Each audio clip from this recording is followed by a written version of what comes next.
Well, hello and welcome to the Footy Interchange. Looking forward to getting stuck into all of the issues in the AFL right across the country as we crisscross the footy highway and talk about everything that is happening in each and every state. Adam Papalia with you, do a bit of work for Fox Footy with 6PR as well, alongside my co-host each and every week in Will Schofield, of course, from...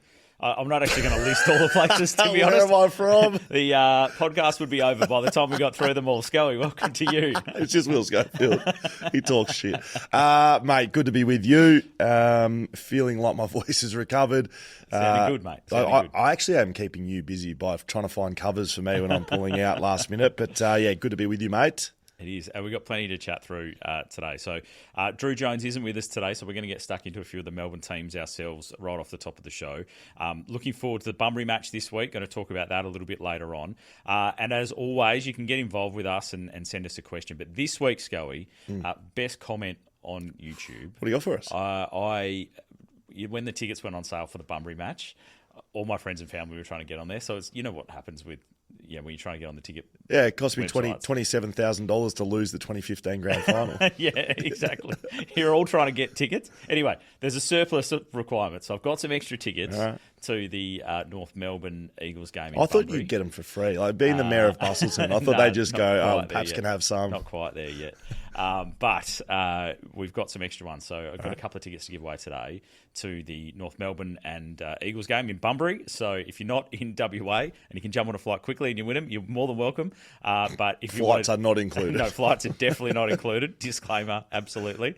Neither is petrol if you're driving down from Perth. But if people want to get in there, the best comment on YouTube will offer you the 2 tickets to that game. And we're not putting exactly what's going to make it the best comment. We're just going to judge it the best comment. So if you do want to come along to the game against the Kangaroos, if you're an Eagles fan, feel like you're a chance at winning it, jump in the YouTube comments. Best YouTube comment will get the 2 tickets if you're from Perth. If we pick one, well, we're just going to keep rolling down the list. Yeah, absolutely. But no, it should be brilliant down there. Tickets sold out in about 15 minutes, I think. Yes. With probably too many people like me trying to get on there and buy too many. Yes. But we'll get everyone, make sure it's a full house there. The other question we asked you last week, and lots of people jumped on this one, which was great, was... given the changes at the AFL executive and everything that's going on, what's the one thing you would change if you were in charge at the AFL? Are you asking me? Yes, I am asking you. And we're going to roll through all of our guests today and then get to the listeners a little bit later. Okay. Well, those of you who listen to me across any of my various platforms will know that I'm quite strong on the MRO. Interestingly, though, Paps, it started changing. We saw Alex Pearce. We've now seen Lloyd Meek. Yep. Not suspended for actions that I don't think should be suspendable. So maybe this is already happening, but I do think the biggest change that I would make is more flexibility. I'm trying to be solution-based here rather than just running my mouth on it. Yep. More flexibility in the matrix used to send people to the tribunal. So it's actually what Michael Christian works off. Yep. That table needs to have more flexibility for him or whoever else is ruling it. Yep. I'm not going to replace Chris O, but if you had someone who was closer out of the game, I wouldn't be adverse to that either.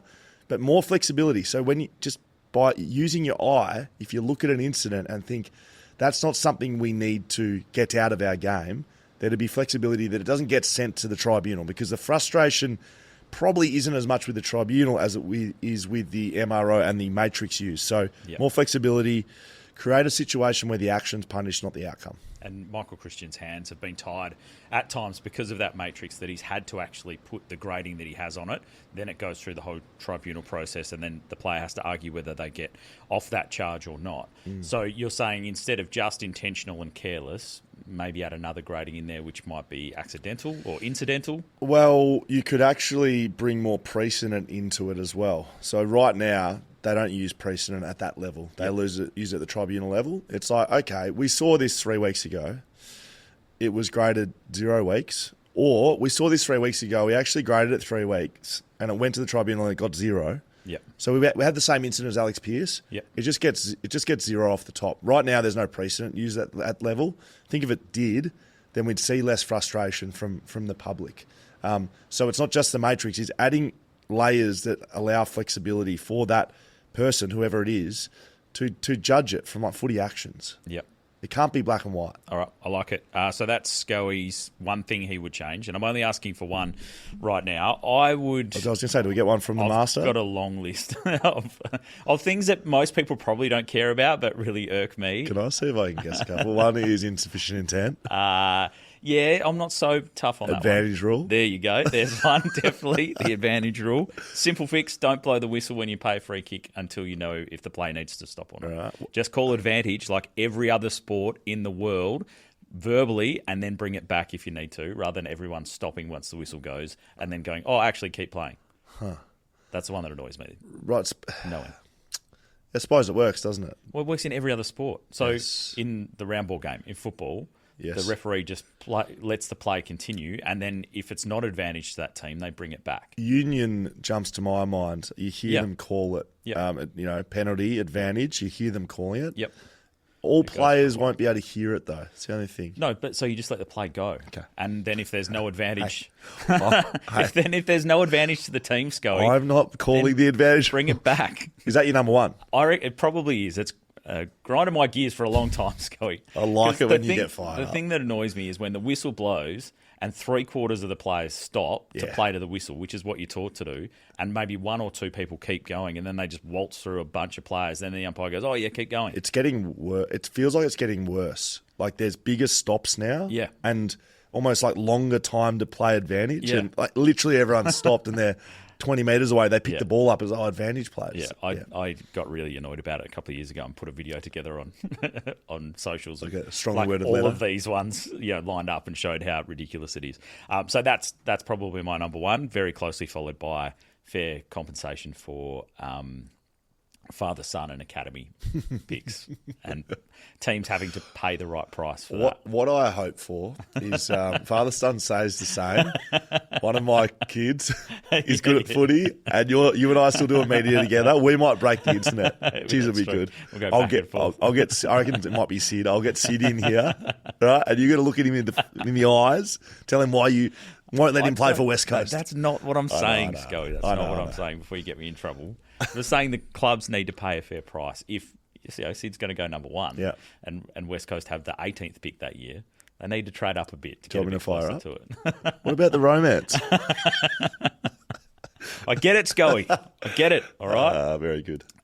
Yes, they're probably the two that irk me the most. We will talk a little bit about the Melbourne clubs coming up shortly. But yes, going to Bunbury this weekend. The best venue you've played at regionally?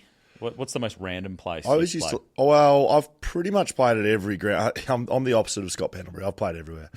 I used to love playing in Tassie. I really liked cold weather. What, like down in Hobart when you kick the ball and it blows back over your head? Yeah, I didn't mind playing in that because, one, the weather was always sort of intermittent. I think for defenders, that's not the worst thing in the world. It usually doesn't disadvantage you if it's blowing a gale.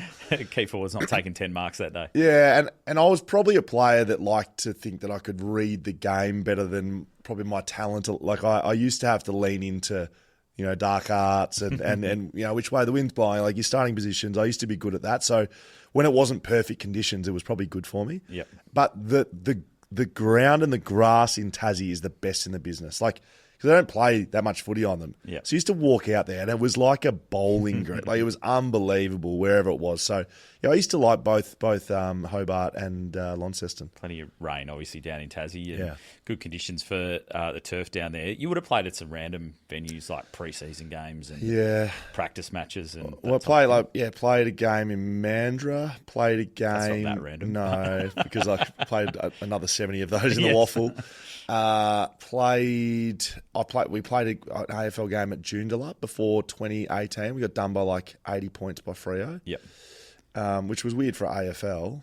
I didn't play at too many regional grounds. Yeah, right. To be honest, We're going to cover like some regional games, like Mount Barker. I think there was a game down. Oh, that's near right. Albany. There was a pre-season game down there. Yeah, Did you play in that? Yeah, I effectively broke my ankle. It was like someone sniped me. So you couldn't remember that. It was my worst rolled ankle ever. I think it was the Mount Barker game. Yeah. It was some, and with all due respect, it was some out of the way town. I reckon I was like half sub or something. I'd come on. I was running around hot as, like typical Western Australia, and then bang. cooked me for about 6 weeks. Probably my worst injury, thanks to wherever the hell I played. Yeah. I read there was one in Mount Barker. I think West Coast played up in Geraldton one time as well, maybe, and it was like 40 degrees. Yeah, I think that was might have been that as well. But yeah, there's been certainly some good regional venues about there. But it's great to see 4 premiership points on the line in Bunbury coming up on Sunday. We'll talk a bit more about that with Eliza, Reilly a little bit later on. We'll get into some Melbourne teams. We'll get right around the country very soon. Remember, in the comments, you can give us your thoughts on what you would change in the game, and you might go in the running to win those 2 tickets to the Eagles and North Melbourne down there in Bunbury. This is the Footy Interchange. The Footy Interchange, let's head to sunny Queensland and check in with Tom Rockliff, our expert there, of course, 200 gamer in the AFL. Rockliff Finance for all your finance needs as well, Tom. Great to chat to you, mate, as always, talking all things Brisbane and the Gold Coast Suns. It was a brilliant game on Saturday afternoon, went right down to the wire, but it seems like the type of fixture that the Suns, it might cost them come the back end as they fight for a top 4 spot. You were there. How'd you see it?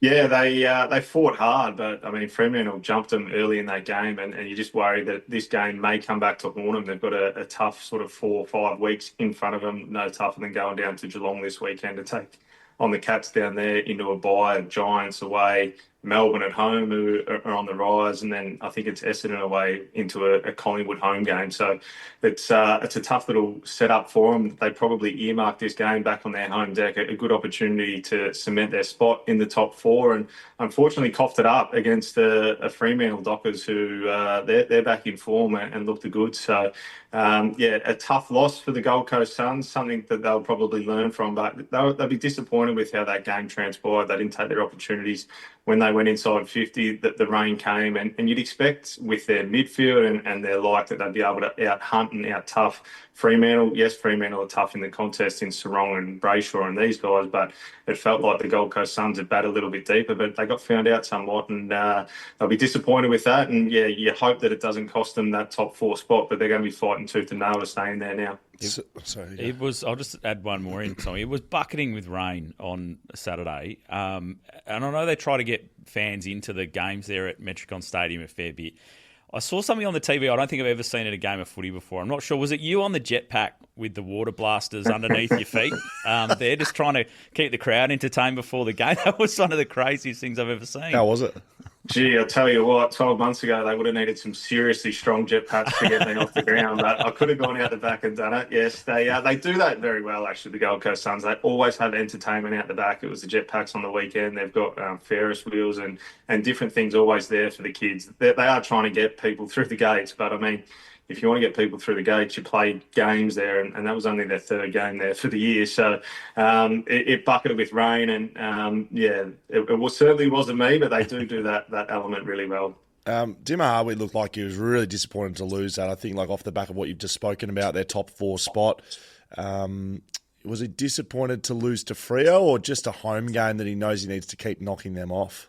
Yeah, you've still got to continue to just win your home games. I mean, we know how hard they've been to beat there over sort of the last 12 months since Dimmer got there. Their home games were, anyone that came there nearly couldn't win. So to be able to pick up a couple on the road, which they have this year, they'll be maybe ruining the back end. Obviously, if you want to go deep in September, you've got to finish top 4. So they were effectively sitting equal top going into that one on the weekend, because they've got that game up their sleeve with Essendon, which will get played the week before the finals bye, or how that ever looks. So I'm sure he'll be disappointed and ruining that one. I mean, Fremantle, to their credit, played exceptionally well and deserved to win that game of footy. But, I mean, where they are on the ladder, the Gold Coast Suns just need to win games like that, and particularly on their home deck. So my Brownlow favourite, Matty Rowell, is just fading a little bit at Gold Coast. But have you got someone you want to throw into the mix for the Brownlow? I do, and he must be All-Australian this year. I don't know whether you've seen much of him, but Hugh McCluggage must be All-Australian this year. He's been a wingman for a number of years. Now he's going on the inside. He couldn't get the All-Australian on the wing, but he's been backed off the map as well after his 41 disposals on Thursday night against the Bombers, 101 into 41, I think, in the market. So not that they're all everything, but I think what you'll see is Lachie Neale probably hasn't had as big an impact, and certainly not the consistency that we've seen from him in the past. But Hugh McCluggey I think he's had 4 or 5 games now over the 30 disposals, and his 30 disposals are worth a lot more. I think the way he delivers it, he had 41, 12 score involvements, 16 contested possessions on the weekend. So he's ticking all the boxes. And from recent memory, I think he's polled reasonably well in Brownlow medals as well. I think he may have a year where he polled over 20 votes. So the umpires know who he is, and there's no reason why he can't string a few threes together. And if he continues on the form that he's had in the first half of the season, he may be right there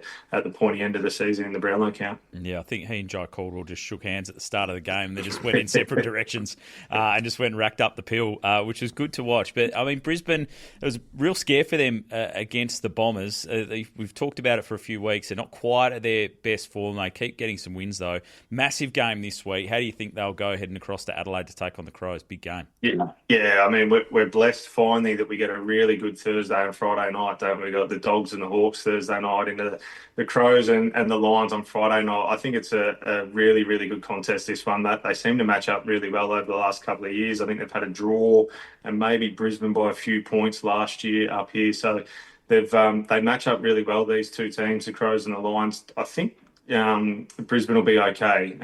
Last week, and I think I've said it on this show as well, that those short turnarounds, for whatever reason this year, seem to be harder to get up for. So Brisbane had a 5-day break the week before, started really well against the Bombers, and then stumbled and got a bit tired in that game. But I think they'll be cherry ripe for this one. But we know how good the Crows are going as well. They were scintillating against the Swans on the weekend. I'm sure you'll get to the Sydney wash up a little bit later in the episode. But yeah, I think it'll be a ripping Friday night game, and one that probably is almost match of the round. So I'm looking forward to see how they go. Adelaide Oval, the Crows fans always turn up. There'll be 50,000 there. It's a great challenge for the Lions to see where they're at. Now, Paps is running this all show. He's asking all our guests today, one thing you would change at the AFL. Tom Rockliff steps in, new CEO appointed. See you later, Dills. Tom Rockliff comes in. What's the first move? I think it has to be the soft cap. I mean, we're losing so many good coaches, ex-players that see the game so well. The incentive there isn't just to stay involved. Scully, I know that you would have worked with so many good assistant coaches over the years. They put in hours and hours of work, so many unrewarded hours. The soft cap needs to increase to keep good people involved in footy clubs. I think there needs to be a higher incentive. So the soft cap needs to really increase so that those assistant coaches, you can pay them a lot more.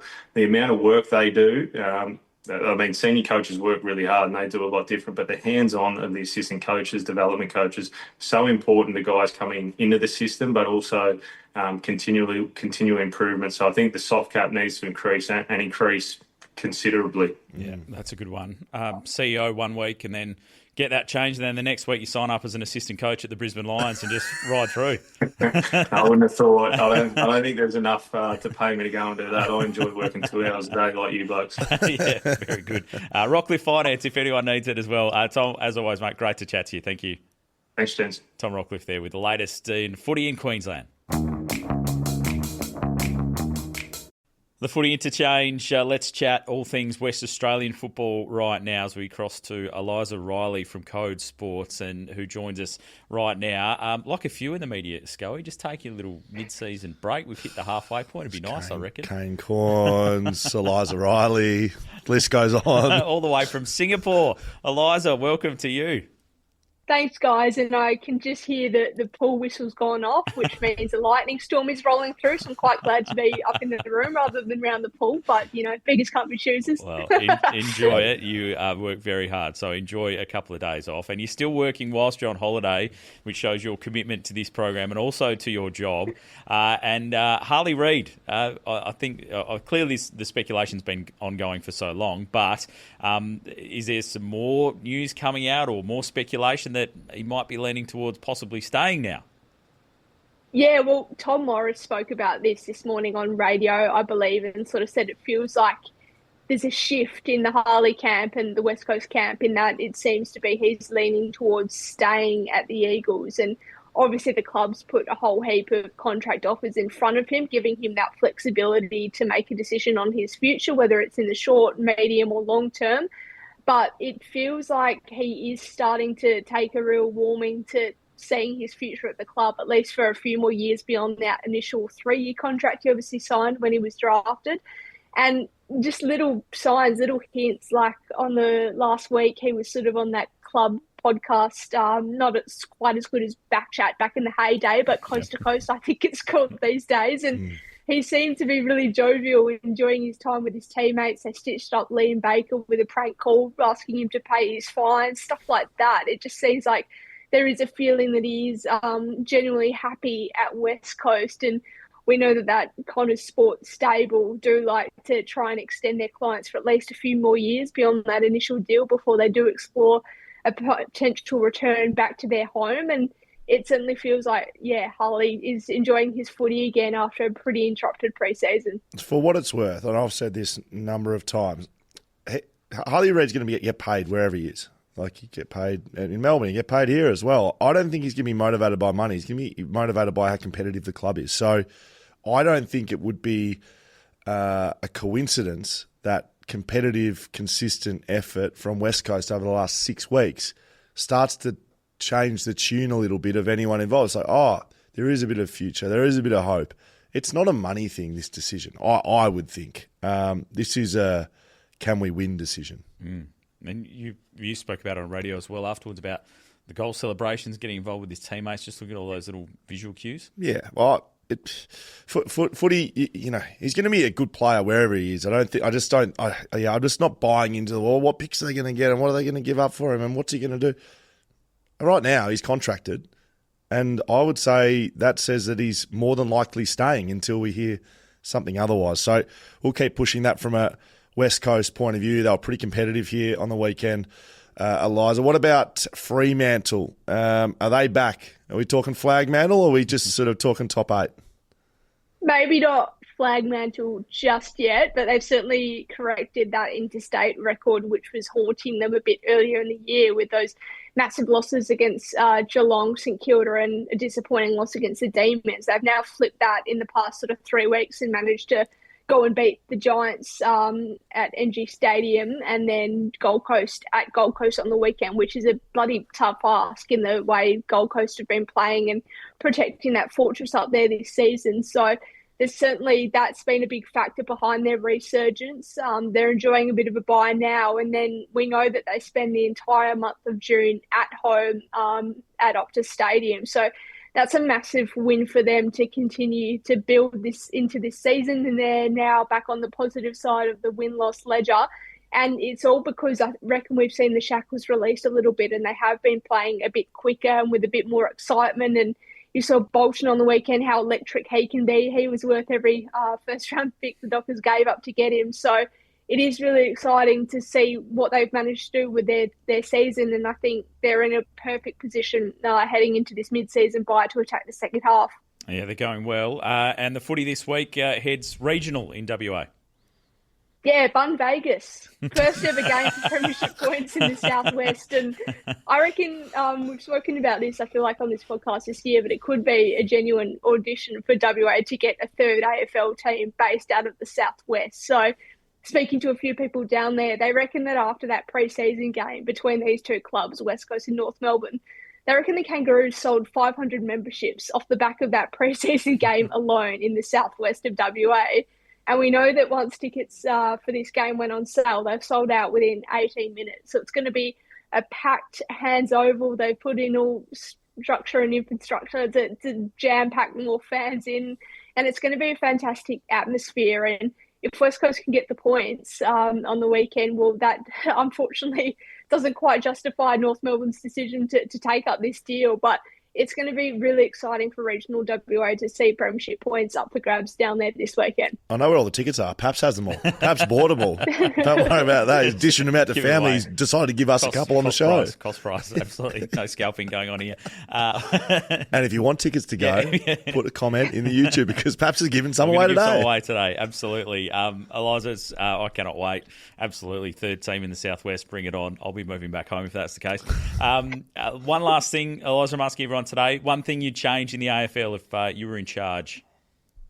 Yes, I've given this one a bit of thought, and I think it comes back to concussion because we know that it's a massive issue in the game at the moment, and so much work is being put towards what we can do to legislate and change the rules of the game to stop concussion happening. And there are just genuine incidents and accidents that contribute to concussion, but I want to park all that talk about how we can stop them from happening and actually focus a bit more on what's happening when players do unfortunately suffer concussions. Because I still, I'm not a doctor, I'm not a medical expert, but I still think 1 week on the sidelines for what is clinically diagnosed as a traumatic brain injury doesn't seem right to me. Having had personal experience with concussion, as you have as well, Scully, it's a disgusting thing to go through, no matter how severe or light you suffer one. So I feel like we need to extend that sort of time on the sidelines for concussion and treat it a bit more like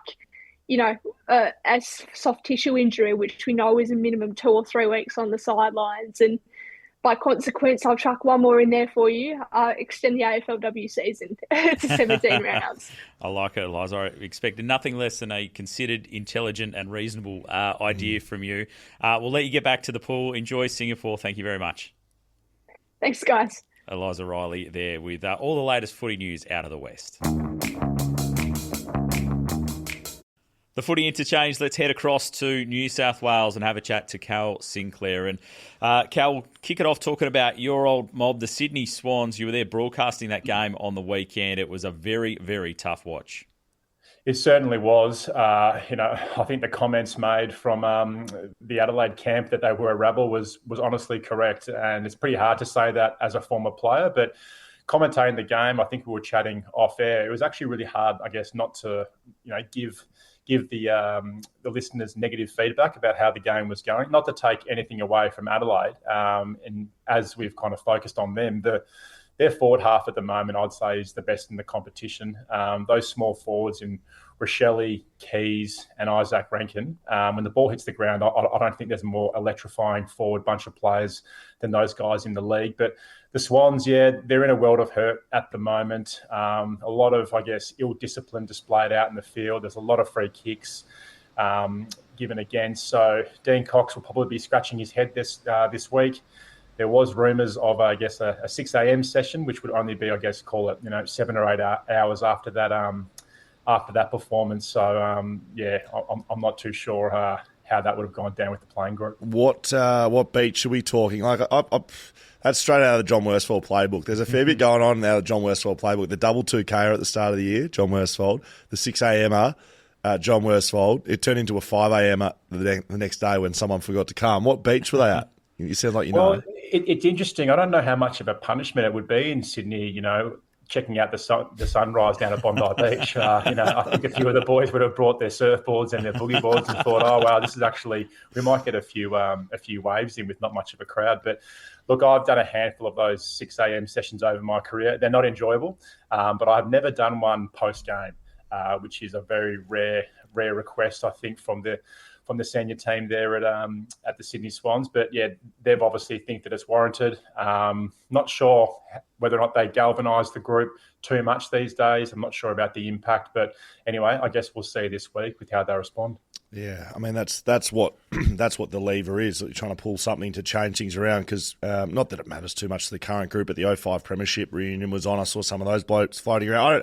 That probably doesn't mean much to the current group anyway. That was 20 years ago.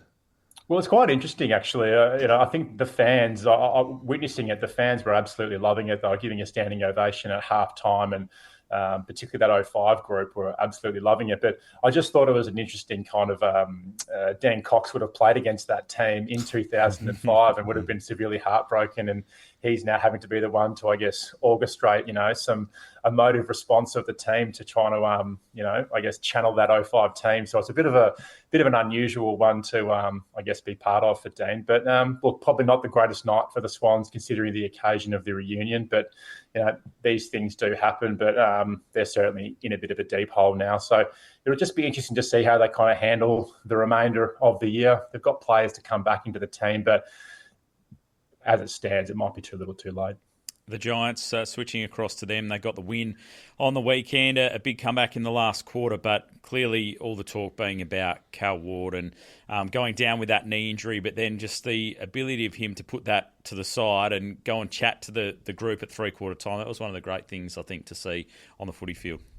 No, it certainly was, and I think, you know, whether you're a Giants fan or not, you definitely got to have a ton of respect for Callum Ward and the way he's gone about his footy over his career. And I think people forget, you know, he would have had some dark days in the early days of the Giants, you know, getting absolutely pelted, you know, for a handful of years there by basically every team in the competition. But interesting story he did this year. He probably thought about maybe hanging up the boots last year, but sent his family. He's got 3 kids and a wife down in Melbourne, and he's basically going to do 12 months up in Sydney to, I guess, see if he could, you know, live out his lifelong dream of a premiership. And it's just so unfortunate that, yeah, he's gone down with that knee injury. It kind of reminded me, I guess, of Chris Judd when he kind of came down with an ACL at the MCG back when he decided to play his last game. But unfortunate. But in regards to the Giants, though, it was definitely a scare for them playing against the Richmond Tigers. You would have probably penciled that one in for 4 points, but a great test of it's a great test of character for the Giants to come back like that, because in the past they haven't been too successful at the MCG as well. I think you've got a bit of AFL CEO in you, Cal. I can really see that Cal Sinclair, if, I don't know, boycotts or overturns the leadership of the AFL. Andrew Dillon gone, Cal Sinclair in. What's one thing you would change in our great game, new CEO of the AFL, Cal Sinclair? I'd definitely stop changing the rules every year. I would do a complete overhaul, I guess, of the current rules, and I'd say I'd make a 10-year plan and say these are the rules that we have to, I guess, stick by for the next 10 years. I just think that over my time playing, and even since retired, the chopping and changing every single year is, quite frankly, it's really, really difficult to, I guess, to follow. But, you know, I'd probably increase the draft age, Scully, to 20. I'm a big advocate for that. I think there's a lot of players at the moment in the league that probably are sitting on lists for too long. And I think if you increase the draft age to 20, I think the standard of players coming into the game, they'll be a lot more ready than what they currently are. There's obviously a counter argument for that, but it'd be a great debate, perhaps for one of your BackChat episodes. Yeah, thank you, Cal. I reckon it'd fix a little bit of the life after footy stuff as well, because you'd have a bit of prior football experience instead of getting drafted into the system as a 17-year-old like me. Brilliant stuff, Cal. Love it. Thanks very much. Thanks, guys. Cal Sinclair there with the latest out of New South Wales. The draft age one's something that I think would be difficult to implement, but there's definitely upside to it. They could have done it out of COVID, I reckon. That would have been a good shout for them to do it, because they missed the whole year of footy. Yep. So they could have actually bumped it. That would have been a perfect time, because you could have said to that age group of players for that year, hey, we haven't seen you play footy. Go and play another year of footy before we draft you. And they might, like, I know it would have been difficult to not have a draft, but at that point in time, that was it. Missed it. So, yeah, you're right. To bump it by 2 years would be difficult. There's a lot of players think exactly the same as you and as Cal as well. This is the Footy Interchange. The Footy Interchange, let's get an injury update thanks to Frontrunner Physiotherapy in Osborne Park, of course, with Steve Gravina, former AFL physio who joins us each and every week. It's been really valuable. I know I've certainly learned a lot, albeit being a bit squeamish at times through this segment as we go, Steve. But great to see you. Clearly the most significant injury out of the weekend was the ACL to Callum Ward. Really disappointing to see a player, obviously, of that age go down with an ACL. Keen to get your thoughts on it. Obviously, ACLs in general are such a devastating injury, but how does it go on match day? Because it seems to be one of those ones that they seem to kind of know straight away if you've done it or not. Yeah, absolutely. Terrible news for Cal. So thoughts out to him and his family, and we're not the end to his career that he was hoping for. The number one predictor of whether someone's going to be doing an ACL injury is your previous history of ACLs. So we know that Cal had a history on the opposite side back in 2019, which stopped him from playing in a grand final. So he's always going to be higher risk going forward, and then put that on top of a veteran athlete as well, where your risk profile does go up a little bit more. When you're suspecting an ACL injury, you need to look at the mechanism first. So the vision's been pretty clearly demonstrated over the weekend. It was a classic called pivot shift mechanism where Cal's landed with his foot basically on the outside, turned out through his ankle and lower leg with his hip angled inward. So when the foot goes out, knee and hip moves in, that creates a rotational moment at the knee joint. His foot's landed outside of his base of support. So all of his weight is on the inside compared to where his foot is landing. So then the force goes through the knee joint, not I guess purely straight through the joint, but towards an angular moment, which then creates a buckling situation. So it happens really fast. The quads try and decelerate the knee, and unfortunately, the ACL can go. So, the docs would have had a quick look at the vision whilst the trainers, went out and attended to him. Would have taken him off the field. Obviously, Cal's had a history of it before, would be able to explain exactly what happened, and would be in a fair bit of pain whilst doing that. So usually it's a pretty suspicious mechanism when the player's telling you, your likelihood that they heard a clunk or a pop or something give way. Then there's a series of tests you can do where you test the integrity of the ligament. So you try and tension that ligament with a few movements. If you're not getting the firm feeling that you should from an intact ligament, then again, you're further suspicious of an ACL injury. So you put all that information together and you're basically calling it an ACL until proven otherwise. Then the MRI is obviously going to confirm or negate that, but subsequently it's been confirmed. Because that's what we've got. Because Sam Darcy, that was called earlier, and it sounded like it was called by the medical staff, and that's probably why and how. But he's rumoured to be back soonish. Yeah, absolutely, and that's why you can't purely go on the testing and on the vision, where you got to suspect it. Can't confirm until you be confirmed on imaging, but sometimes it can look that way, and it can have all the hallmarks of an ACL injury. But there are a few other potential differential diagnoses like we did have with Darcy. I'm going to skip down to Nat Fyfe, Steve. I'm just interested to kind of get your views and maybe the discussions that would have happened around him. He returned as a sub, played the last quarter. It could have looked very differently if someone got injured in the first quarter. I just wondered how that would have worked with Freo and Peel and the discussions there.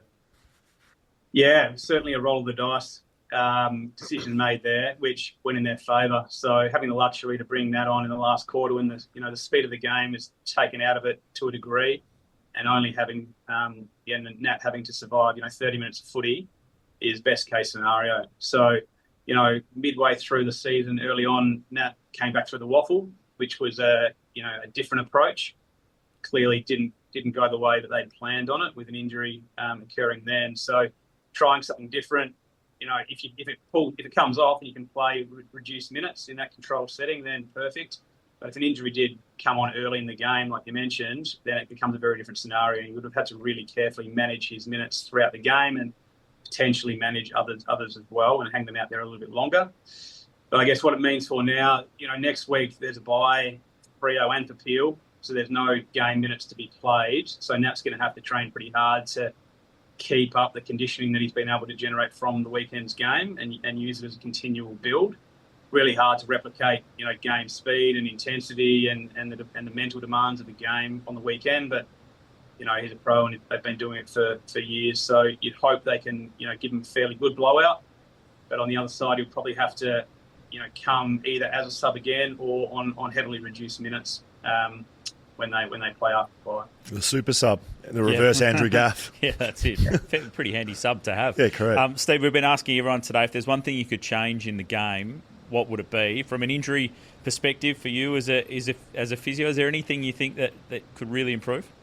I'll give you two. The first one, from an injury perspective, I'd raise the draft age, and I would try to control the teenagers from being exposed to the rigours of AFL footy for a bit longer. And that would probably take wholesale, development style changes at a national level, whether it be the reserves competition or, a national level under 18s or university style development program. But I just see the resources being used on the young players and not being wasted, but the rush to get them in based on the demands of the list and the list demographic potentially may shorten their careers at the end if they're exposed to it too soon. So if we can find a way to delay their entry point, bring them in when they're ready, I think that could potentially save them and have a probably a more meaningful career and leave them at the back end a little bit worse for wear than what we're seeing. Non-player related, selfishly for the physios in the AFL, I'd try and get the physio department out of the soft cap, like they're doing with the docs. I think physio as well is looking after the medical and welfare of the playing group, and I don't think it should be seen as a performance edge by spending in that space, especially with the concussion,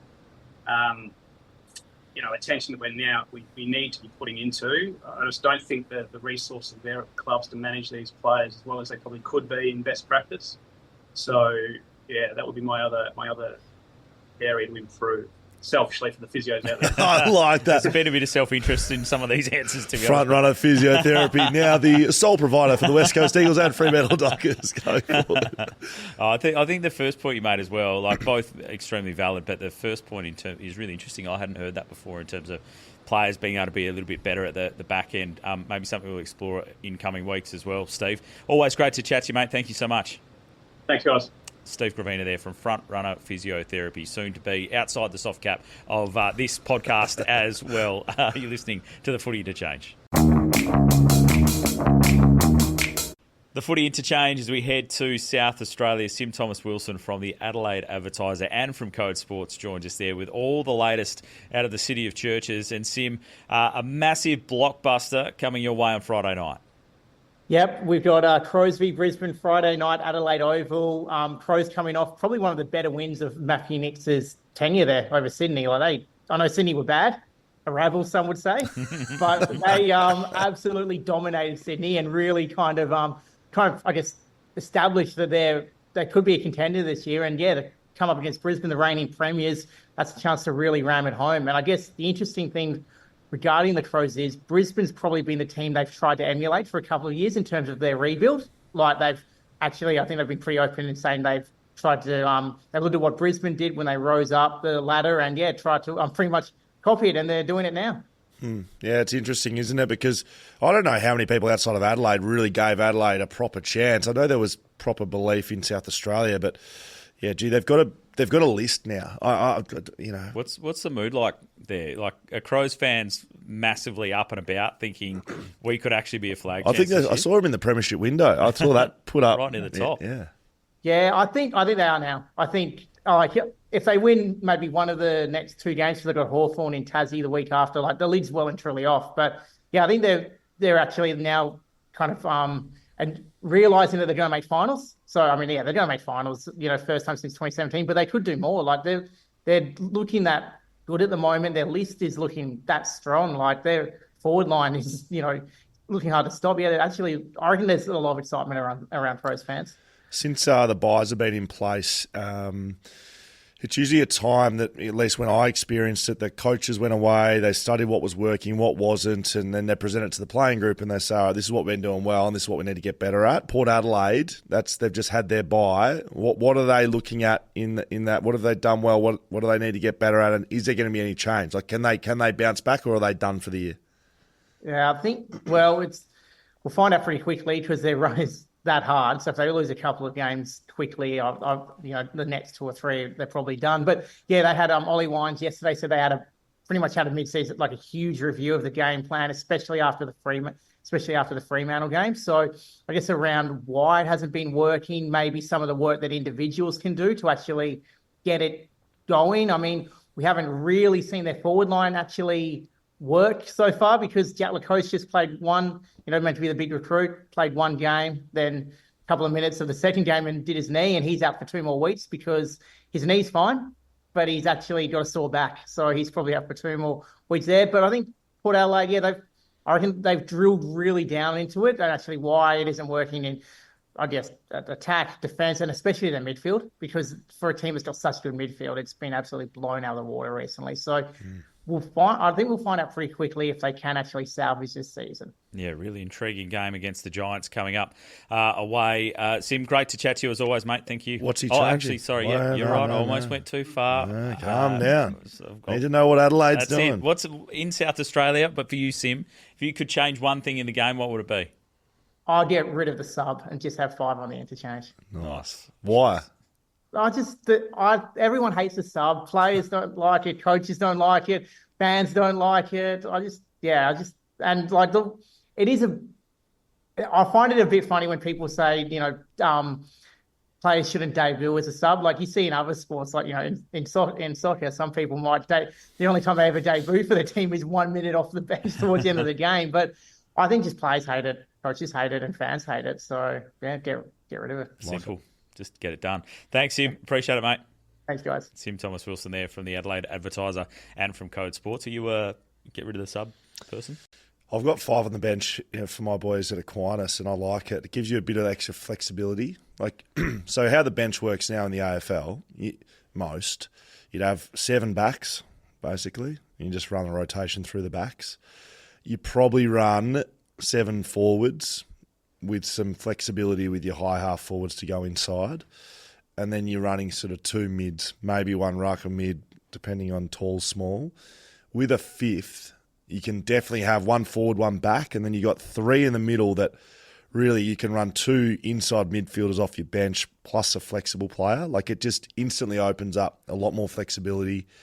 The AFL wants more scoring and quicker game. That would help that. I don't hate that suggestion at all. It's one that's been debated. I like the fact that the coaches got changed recently, or the last couple of seasons, that they can bring them on whenever they want to, as opposed to when it was just a medical sub and you had to justify bringing someone into the game. That's been better because we did see some players debut without actually taking the field and still get credited with a game. So, I don't like the sub. Open it up. I don't love it. Let it go. It's hard for fantasy footy too. Correct. That you're listening to the Footy Interchange. The Footy Interchange, well, we cannot chat to Drew Jones today. He's just busy somewhere. He's locked himself in a bunker for a mid-season review of his fantasy team, and he's just poring over the numbers. He's crunching it all, so we can't chat to him today. So, Scully, it actually gives us a chance to talk a little bit more about some of those teams we don't normally get to talk about too much. Yep. We did see one in the West on the weekend in Geelong. What do you make of the Cats this season? It wasn't as easy as what they probably thought it was going to be come the weekend, but they're pretty well placed. Well, Jeremy Cameron's going to win the Coleman. Just looking at the other favourites around him, I don't see anyone else winning it, to be honest. I know Jamie Elliott's having an amazing season. I hope he proves me wrong. The last non-key forward to win the Coleman medal was in the 70s. So I just, going on history, he doesn't win it. And I think Jeremy Cameron has a terrible day and kicks 5, or is well held, kicks 5. So they've got the forward line. West Coast actually held their forward line pretty well, but they've got the good mix. They've got Neil and Cameron, and then they've got the small forwards in Stengel and Manor. Like, I really like Manor. I think he's a gun.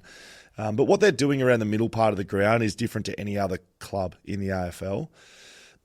Last year, they did a lot of weird stuff with Tom Stewart, and I still think they've got that in their arsenal. I think they're just playing him here as a pure backman at the moment because they may be just trying to give him some consistency, but when they're at their very best, he starts in the midfield, then he drops behind the footy, and they get a loose with him from that, or he starts on the wing, and they're able to manipulate. And I've heard Adam Simpson speak about this as sort of his bogey team to coach against, what Chris Scott does.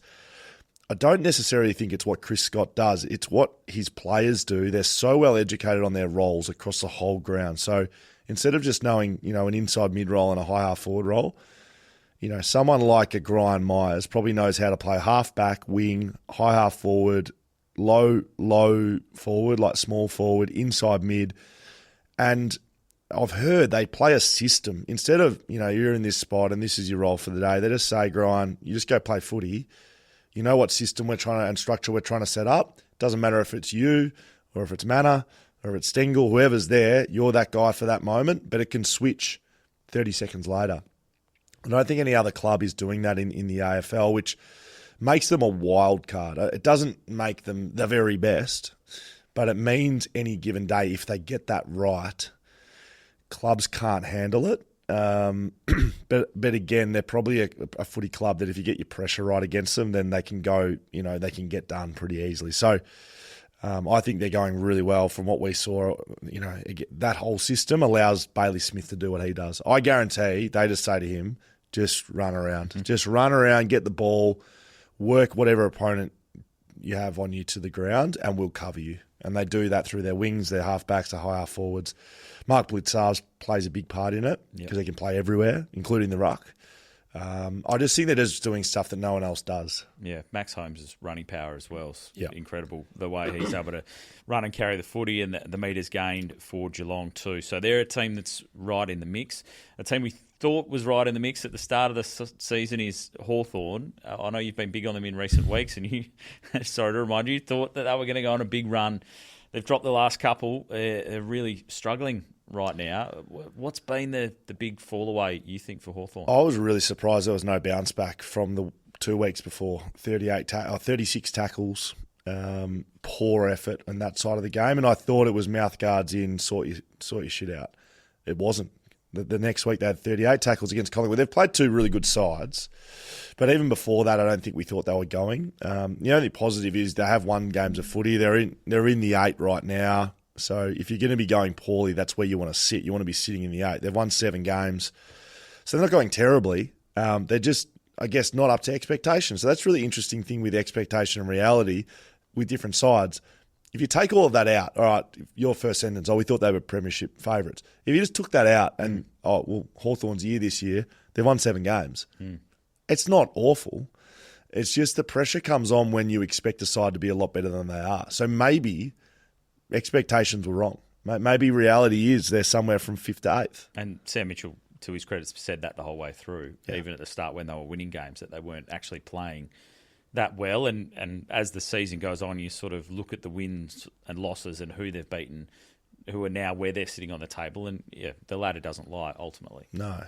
I mean, Freo is one of the only clubs that actually came out and I think probably put themselves in a bit of trouble around expectation with really saying, this is what we're going to do this year. But most clubs, other than saying we want to play finals, we want to be top 4 and we want to do all that, most clubs don't put their own expectations externally. It's media driven. So maybe Hawthorn's just that team. It was probably, I guess, with the additions they had in the off-season. Yeah, sure. Looked like they were from where they were last year and finishing up the top or up near the top to then launching and getting better. You're sort of expecting the Hawks to keep going. Just remember, Backman, it takes, I think, a number of years to gel together and know what's going on. You can't just put good players all together and expect them to play well, especially in the back line, because playing in the back line requires each other. So James Sicily form has been questioned a lot. He hasn't played with Barris and Battle, ever. So they're all good players, but getting a 3-way system in which they all know who's covering, who's sliding, who's going one-on-one, what does Tom Barris do in this situation, what does James Sicily do here? They're 10, 11 games in, or 12 games in. Bit more time. That's what they'll be hoping towards the back end of this year. They've played almost 20 games together, those 3 specifically, and it'll improve all of their form, but that might not happen either. Last time I wanted to ask you about, obviously, the Demons. They've had an up and down season. It looked like they were building some form and looking to try to make their way up the table. It was a bad loss for them on the weekend, obviously, in Alice Springs against St Kilda. They kicked 7-21 in the end. I think it was 15 or 16 of those actually off the boot. The rest are rushed. But I guess it shows the lack of effect they're getting from their inside 50s, which has been an issue for them over a long period of time. But it must be so frustrating for their fans. Yeah. Well, I mean, they've won 5 games of footy this year. So they're 2 behind Hawthorn, and we just spoke about. And maybe that's just where they are as a football club. They don't really have a forward line, do they? Like Fritsch is there, he kicked a goal. Yeah, but hasn't been as good as we've seen him in Melksham is an undersized sort of key, but very undersized. Yep. He kicked 1 goal too. You got Chandler, who plays like Jamie Elliott, in 1 goal 1. Petty, who's playing down there, is a backman. He's a backman, playing in the forward line. Kicked 1-1. And then, they just don't have any, like none of those guys you go, that's their guy. So, yeah, I think that's an issue for them, and just to be honest, like they're probably not going to play finals. That's just the sort of team they are. It's not, only 8 teams played every year, and I don't think Melbourne are going to do that this year. It's been an interesting watch all season with everything going on off the field in terms of, talk about player happiness and unhappiness and all that sort of thing. It looked like they'd finally started to gel, but it's one of those days where they just couldn't seem to convert. Yeah, but they couldn't get their hands on the ball, mate. Like, True. if you look at their possession getters on the ground, in the top 10, there's only 2 Melbourne players, and it's Gawn and Petrarca with 22 each. Wilkie had 31, Wanganeen Miller had 29, Windhager had 28, Hill had 26, Sinclair had 25. Like, I'm 23 to steal. I'm not even, and that May's in there. They don't get their hands on the ball. Clayton Oliver playing the midfield had 16 touches. You give credit to the Saints too, obviously, for playing well. And they're another one of those teams where they sort of up and down a bit and had some good wins, but some bad losses as well right the way through the season. Drew will be back with us next week to focus in a bit more on some of the other Melbourne teams as well here on the Footy Interchange. Great. All right, we'll wrap this bit up here. Good to go. Well, been another busy episode of the Footy Interchange, Scully. Been great to talk all things footy with you. Of course, just a reminder to people, if they want to put themselves in the running to win those couple of tickets to the Eagles and North game on the weekend, best question, comment, whatever you want to put in the YouTube comments as well. Of course, I'd be skewed towards banter. Yeah, it usually gets over the line. And of course, the question and answer part of this podcast drops a little bit later on in the week. Yeah, absolutely. It'll be living on Patreon at some stage. We haven't put it away just yet, but it's on YouTube now. If you do want to keep continuing with that side of the show, you can join us on Patreon as a patron. Just go to backchatpodcast.com.au. Click on contribute. You help us continue to make this sort of content, as well as getting discounts on all of our sponsors across our whole network, early merch drops, early content, ad-free content, all of that stuff. It costs you $10 a month. I did have one I just wanted to address before we finish up. It came around the timekeeping issue on the weekend. So there was an issue in the footy, and I tried to explain it on the night during the broadcast as it had been explained to me. And then since then, other people have said, we're losing time out of the game and it needs to be added back onto the clock and that type of thing. So I don't know if you remember it. There was a ball that went in long. It was knocked back into play actually by the Falcon, the face of Ryan Marrick. So it didn't cross the line, wasn't called a point by the umpire. So the goal umpire at the time was right onto it. Came back into play. Play continued for a bit. Bailey Smith ends up getting a mark inside 50 and then a shot for goal. So play transpired for quite some time, and then they stop the play and say, actually, hold on, we'll go back and check this score review. Yes. So I just wanted to clarify. So in that situation, we don't actually lose time off the clock. What happens is it'll tick off on the time clock on the screen, and they don't add it back on. But if that was to then be called a point, and those 15-odd seconds that were done in general play, they just delay starting the clock again on the other side. Really? So they keep a tab on how that actually unfolds, and then they'll just delay it. So rather than adding that 15 seconds back onto the clock, they'll just delay starting the clock again for that amount of time that they lost. I don't reckon anyone knows that. Yeah, I had this exact conversation with the timekeepers at Optus Stadium a couple of weeks ago because we had a similar thing happen, and they just said to me, in future, if this happens, and in this type of scenario, that's what we do to adjust for it. Right. But so if that was a goal, and we lost that 15 seconds or 20 seconds or whatever, the game, it would be a goal. Go back to the centre. The clock just wouldn't start for 20 seconds. Yeah, exactly. So they just make that adjustment in the run. Nice. Whether we should or not, maybe put that back, those seconds back onto the time clock like they do in other sports. I'm not sure. But that's how it's been explained to me. So, yeah, just so people know when they're watching the footy in future that they don't actually lose that time out of the game, even though it might look like it. They'll adjust it in the run and we'll get it set up. So hopefully that clarifies things for people, and hopefully I'm correct on that as well. But that's how it was explained to me. Good intel. Like it. And I tried to explain it in the broadcast on the night, but we don't have a heap of time to do that. So hopefully that is clarified for people as well. Scully and I'll be working on the footy on Friday night on 6PR, so looking forward to working with you on that, Scully, as well. You're headed down to Bunbury, of course, with plenty going on down there. Yes, I'm taking the family to the footy this weekend, which would be good for a change. So good. Looking forward to it. What, to the Bunbury game? Yep, heading down there, taking the kids and enjoying it. So 70 family members with all the tickets you There'll be quite a few down there, I reckon. Absolutely. Wait and check out the People's Pod, the Footy Exchange, the question and answer segment coming up shortly. But join us again next week as well for the Footy Interchange.